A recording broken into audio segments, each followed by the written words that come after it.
Leute, bevor es jetzt hier losgeht, müssen ein bisschen Recap noch ein paar Real-Talk-Worte. Denn die Entwicklung für Content Creator in Shakes and Fidget hat in den letzten Monaten echt eine ja, positive Ader genommen. Es sind mehr Leute gepartnert, also inklusive mir ja auch seit einer gewissen Zeit, die Content createn für Shakes and Fidget, um, sage ich mal, das Game natürlich auch zu supporten, aber auch um die Community oder der Community mehr zu bieten. Ja.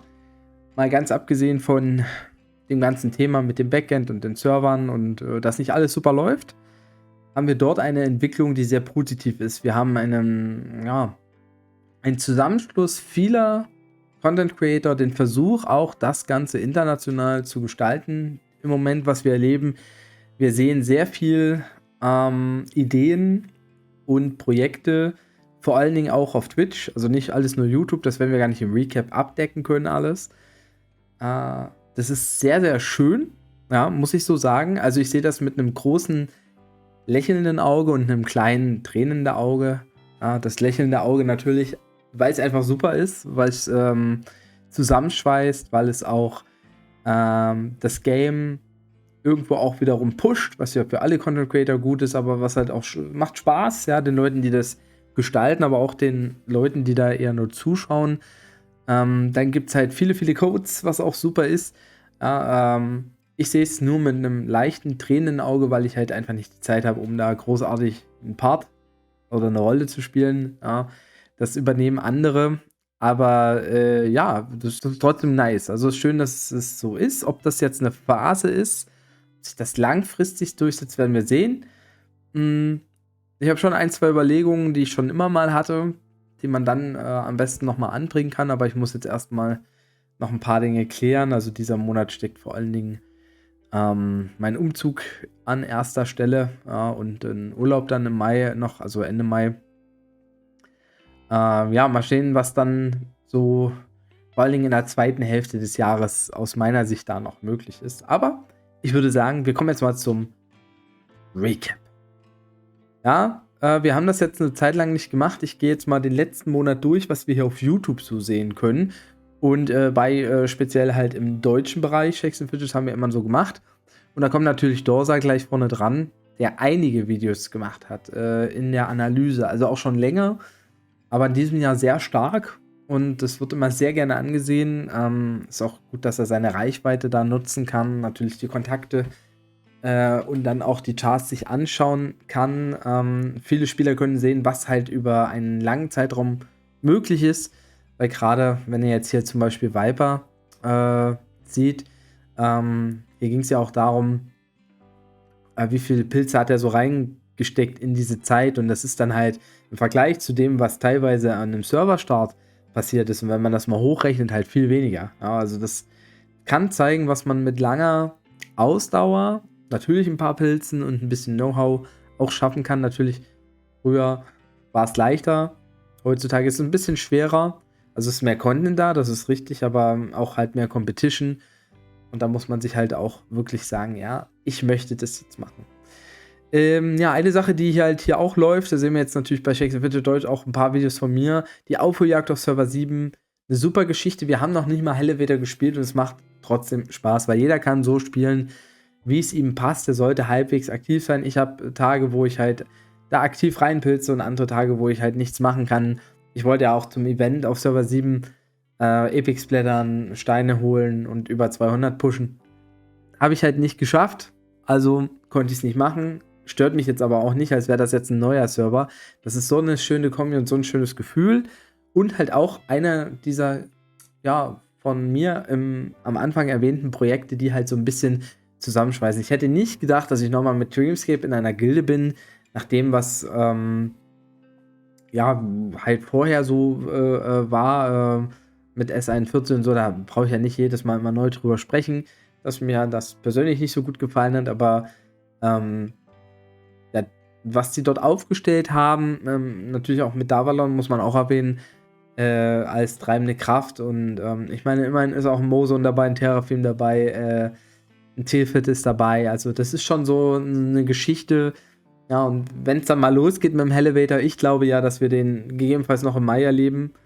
Wenn das Profilbild ausläuft, die 60 Tage rum sind Mitte Mai, tendenziell kann der Elevator dann starten, aus meiner Sicht. Denn er sollte enden vor dem Geburtstagsevent, weil da ist ja wieder legendärer Dungeon. Also irgendwo zwischen Ablaufen des Profilbilds Mitte Mai und Start des Geburtstags Dungeons. Irgendwo dort vermute ich den nächsten Elevator. So, ja, natürlich eben auch ein paar Codes, haben wir schon erwähnt. Jetzt kommt June-LP hier, habe ich schon immer mal im Recap gesehen. Aber keine, die sich großartig drum schert, irgendwie, glaube ich, mit anderen Leuten da oder anderen YouTuber Kontakt aufzunehmen. Aber ist auch schon lange dabei, muss man sagen, ja. Dann haben wir den Spielestyler, den haben wir auch schon öfter mal gesehen. Ist nach wie vor aktiv, das ist super. Ja, da kommen wir auch zu Davalon. Also Davalon muss man nochmal sagen, der hat jetzt seine beste Art für Shakes and Fidget gefunden, wohl Content zu createn. Hat ja immer wieder auf YouTube angefangen, mal ein bisschen mehr durchgezogen, dann aber lange auch nicht. Und ja, da er viel Zeit in das Spiel investieren kann, macht er jetzt halt viele Streams auf Twitch. Und das läuft richtig gut für ihn. Und das sei ihm auch gegönnt. Gerade in den Livestreams nochmal, auch wenn er da seine Daily Alu spielt oder seine Projektchars, sieht man nochmal, wie viel Ahnung er vom Spiel hat und wie er halt so menschlich drauf ist. Und das ist halt echt nice. Ja, gehen wir weiter. Zuschauer-LP, auch weiterhin aktiv am Start, zieht das durch. Ja, also hat seinen Weg auch da wieder gefunden. Ist noch nicht so jetzt deep drin im Spiel, vor allen Dingen nicht mit den ganzen neuen Sachen. Ich meine, der hat 8 Jahre Pause oder so gehabt. Will wohl irgendwie auch mit einem Doser oder so vielleicht mal irgendwie ein Video machen oder auch mit alten Leuten. Habe ich mal in einem seiner Parts gesehen. Bin mal gespannt, ob er einen Kontakt sucht. Aber ich fand es schon witzig, wie er gesagt hat. Ich will mit einem Doser oder so. Eigentlich hätte man das jetzt einschneiden müssen, aber ich bin einfach zu faul, das jetzt zu machen. Ja? Muss man auch mal sagen. So, gehen wir mal weiter. Crocodile Andy ist einer, ich weiß gar nicht. Ich glaube, der macht auch schon länger Shakes and Fidget immer mal. Mal hin und wieder mal so Videos so. Ich würde meinen, ich habe den Namen schon mal früher gelesen. Ist auch ein Pusher, ne? Also einer, der halt das Game auch pusht, indem man da mal ein Video dazu macht. Ist jetzt kein hauptsächlicher Shakes and Fidget Creator, aber hier, genau. Warte mal, hier war es doch gerade. Ja, vor 3 Monaten, das gibt Ärger, Shakes and Fidget, ja.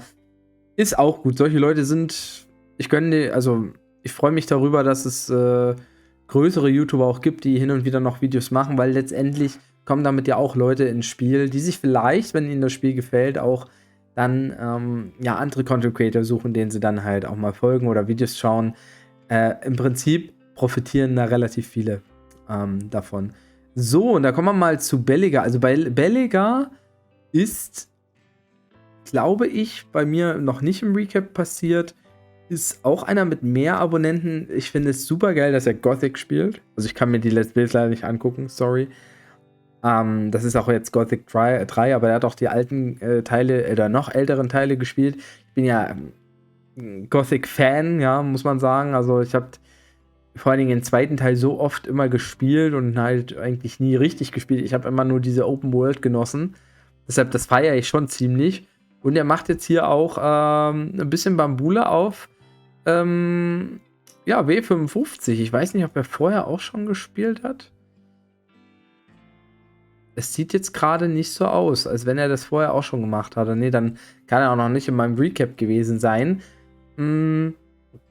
Ja, gespannt, ist auf jeden Fall auch qualitativ Einen natürlich wunderschönen guten gut. Tag, Freunde. Herzlich Wirkt willkommen zu der auch Folge natürlich sehr Shakes sympathisch and technisch. Fidget. Ich habe mir heute Die den Livestream Qualität von ist Dorza da, bzw. so Davalon wie man angeschaut. muss. Und auch einer, der so ein Und da war die bisschen quasi Challenge jetzt gerade in diese, angesagt. In 2 Stunden ich will gar Stufe nicht sagen in diese 220. Bubble, aber in Es hat nicht in ganz so diese geklappt. War große, letzten Endes offene 1 Stunde 15 Gruppe Minuten echt. zwischen Community, Player Und dann Games schauen und wir halt Content Creator mal, was gefallen bei ist. uns nach ungefähr Dementsprechend einer hier Woche, auch beziehungsweise ein die bisschen Werbung über einer von Woche ihm passiert. für Davalon, die Challenge, die er da gemacht hat. Ja, also Stufe 44. Ich liebe das ist schon auch ein guter Fingerzeig, ja, muss man sagen. So, ja, nochmal weitergehen. Es gibt auf jeden Fall noch jemanden, den man da erwähnen muss. Ich weiß jetzt nur nicht, ob er hier auch kommt. Sagen wir mal, Juna-LP nochmal, Belligar. Juna-LP, ja, sehr aktiv, ne, eigentlich. Viele Videos dabei. Transbands, vor 4 Wochen nochmal ein Video gemacht, den habe ich schon mal gezeigt. Auch eine gute Qualität, einfach 8 Events, Schmachschmischmens, was? Was für ein Name? Titel, dafür kriegt ein Like, ja. Einen wunderschönen guten Morgen und herzlich willkommen Schlichte zurück Qualität, na zu super. einer Das weiteren klingt doch Episode. verheißungsvoll, ja. Also, man muss versuchen, alle mal anzugucken. Okay, das ist Tschechien. Können wir jetzt nicht so nehmen. Hier ist er. Und tatsächlich habe ich mir, warte mal, Sergio Kurai habe ich jetzt auch mitbekommen durch Stream wohlgemerkt. Also ich wusste, dass es ihn gibt. Auf YouTube hatte ich jetzt die letzten Tage nicht so reingeguckt.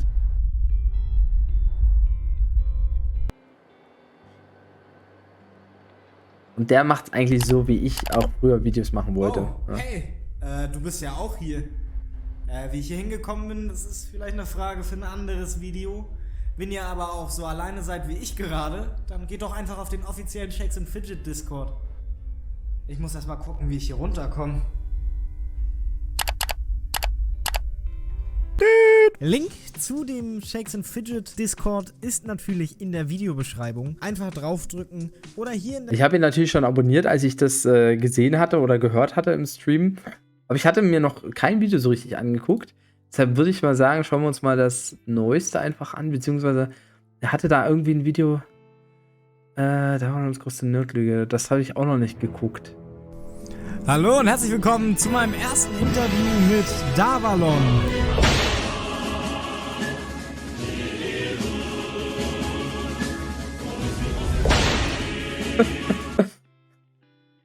Also allein schon dieser Cut, ja. Sehr geil. Wir müssen mal gucken, wie Davalon halt schaut in dem Moment. So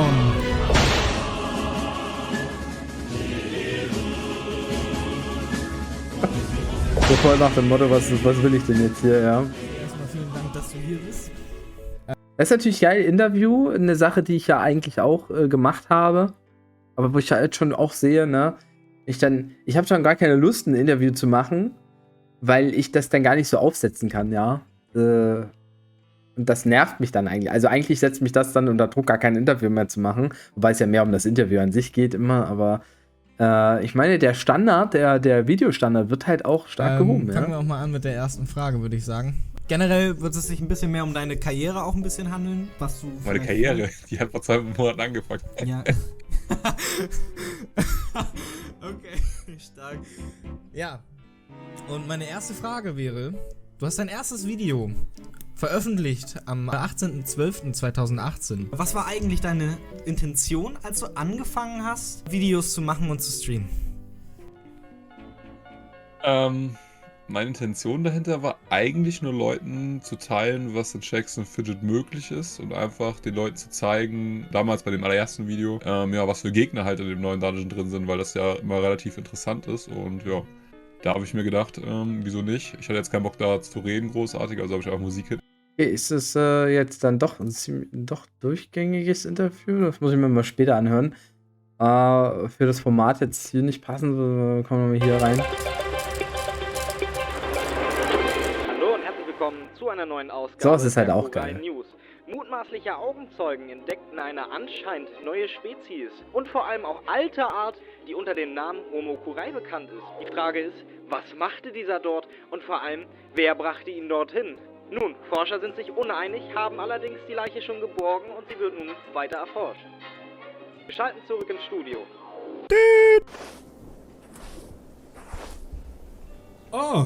Ihr seid ja auch hier. Hallo und herzlich willkommen zum neuen Shakes and Fidget Video. Warum ich in der Wüste bin, das ist vielleicht ein Thema für ein anderes Video. Es liegt eventuell auch daran, dass ich ein bisschen unzufrieden mit meinem letzten war und deswegen ins Exil gegangen bin. Aber darum geht's heute auch gar nicht. Es geht heute eher darum, dass wir ein bisschen SF spielen. Vielleicht finde ich ja hier noch irgendwie weg. Einen wirklich wunderschönen guten Tag wünsche ich euch. Heute gibt es natürlich wieder ein paar Themen, die wir hier durchackern müssen. Unter anderem müssen wir erstmal auf Welt 55 und dort die Taverne machen. Dann müssen wir noch in die Festung gehen. Ja, ist auf jeden Fall nice. Also, ich glaube, er macht auch ein paar Cuts noch rein. Was ist das hier? Mal gucken, ob ich das... reinzuhauen. Das letzte Video war ja leider nicht so gut, wie ich es mir erhofft habe, weil da einige Renderfehler drin waren, die ich nicht gesehen habe bis zum Upload.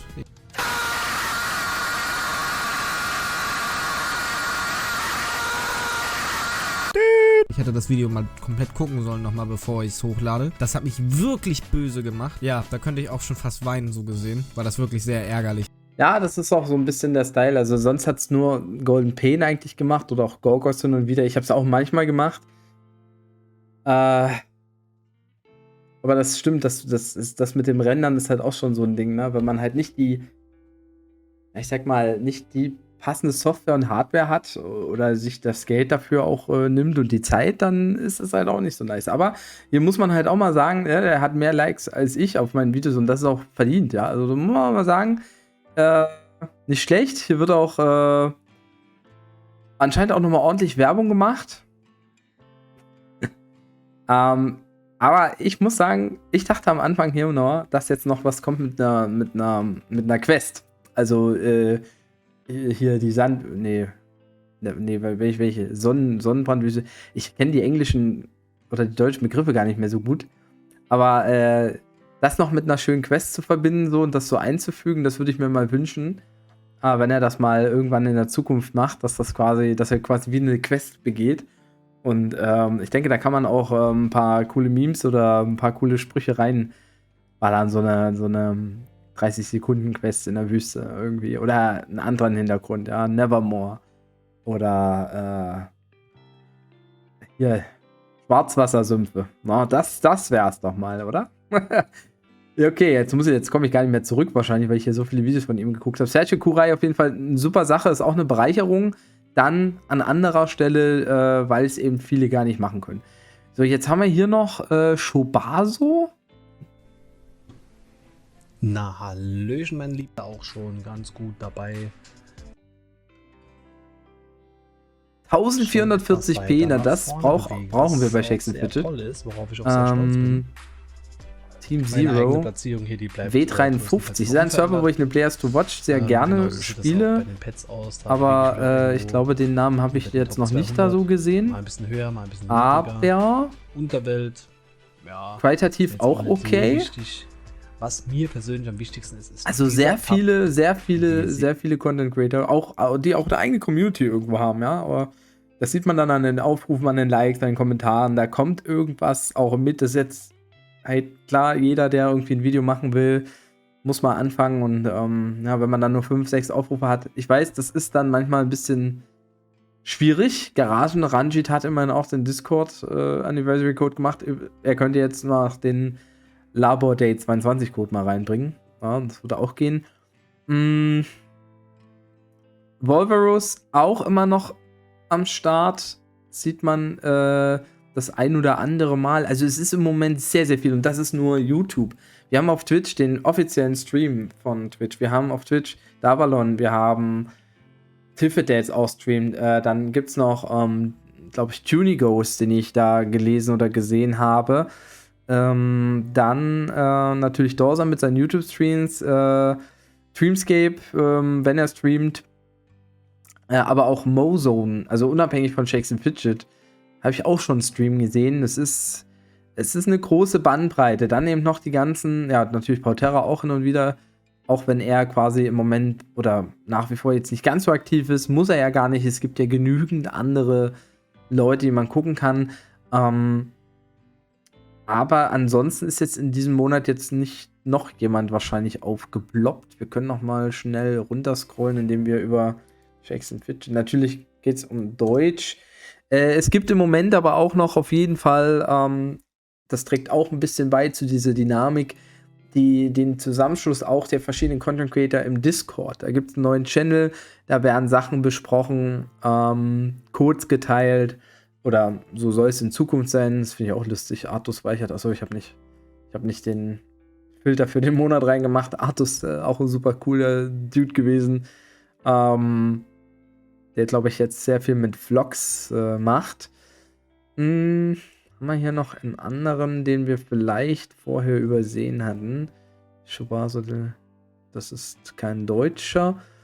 Und das ist halt auch sehr, sehr nice. Also ich werde dann wahrscheinlich im Juni mit meiner Idee, die ich schon mal grob irgendwo hatte, dort auch mal auffällig werden, wenn es nicht jemand bis dahin sowieso schon macht. Das kann natürlich sein.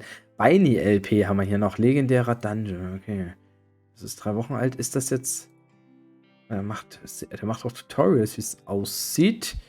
Aber er hatte jetzt nur ein Video, 10 Parts zu Shakes and Fidget, aber das letzte war schon ein bisschen länger her, habe ich gar nicht gesehen.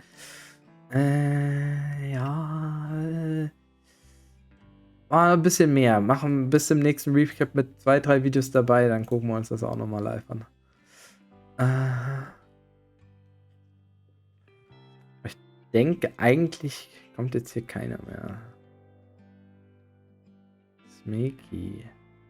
Okay, ich dachte gerade englischer Let's Player, aber anscheinend, glaube ich, ungarisch.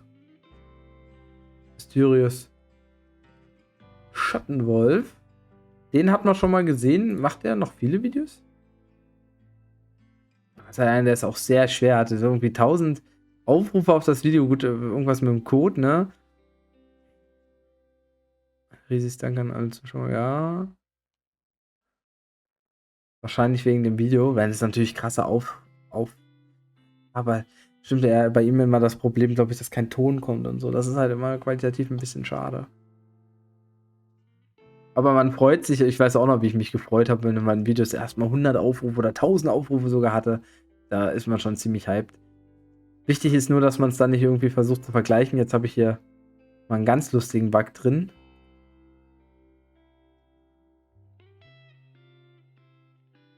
Okay, aber ja, sei es drum. Ich habe das gesagt, was ich sagen wollte. Im Moment wirklich sehr gute Feelings, sehr gute Vibes. Die Leute, die halt auch viel Zeit haben, können halt auch viel quatschen und viel machen. Ich werde das irgendwo immer ein bisschen mit beobachten und vielleicht bei der einen oder anderen Sache auch dabei sein, wie auf Server 7. Mit dem Elevator-Aufbauprojekt, wo ich hoffentlich kommt der bald wieder. Hoffentlich kommt der noch im Mai. Da freue ich mich definitiv sehr drauf, ja. Muss ich so sagen. Das war's von mir, wenn es euch gefallen hat. Ach, hier Charlie. Na klar, aber Charlie auch noch. Charlie ist auch noch aktiv. Super. Ah. Oh, viele Level-Ups heute. Komm, dann gibt's erstmal Like. Level-Ups sind gut. Und da würde ich wahrscheinlich dann der gute Charlie. Das wird auch ein ziemlich super lustig auf Dude, ja. Charts. Der halt auch einen krassen Chart. Ich beneide ihn ja. Ich würde ihn schon für 10 Euro hätte ich den abgekauft. Nein, das war's von mir. Haut auf jeden Fall rein. Macht Tschüss und Servus. Euer Basti.